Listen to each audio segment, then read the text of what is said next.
Sainte-Croix-des-Neiges, un établissement privé catholique renommé. Derrière ses murs, des faits de violence physique et sexuelle se seraient produits entre les années 60 et 90. À l'époque, le collège-lycée est réservé aux garçons.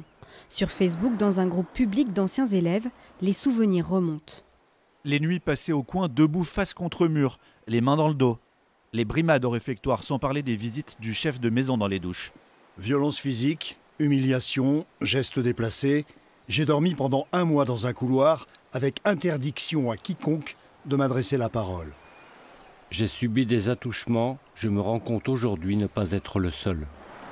C'est l'un de ses élèves scolarisé en 1976 qui a le premier dénoncé des abus sexuels de la part d'un enseignant dans le sillage de l'affaire Betaram.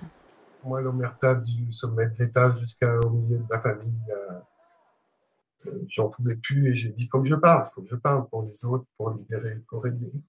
Et j'ai libéré tant d'autres et surtout, j'ai enfin entendu que mon prédateur, il y avait eu d'autres enfants qui avaient eu le même prédateur que moi. Donc, j'étais plus tout seul. Selon la direction diocésaine de l'enseignement catholique, 2 personnes sont mises en cause, un surveillant et un prêtre, tous 2 décédés aujourd'hui. 14 victimes potentielles ont été identifiées. Ce sont des faits anciens parce que souvent il faut du temps pour que les personnes arrivent à parler des souffrances qu'elles ont vécues. Ce qui est très important pour nous, c'est de ne pas mettre en doute ce que les potentielles victimes, ce que les victimes nous disent, hein, même si cela date de plusieurs dizaines d'années.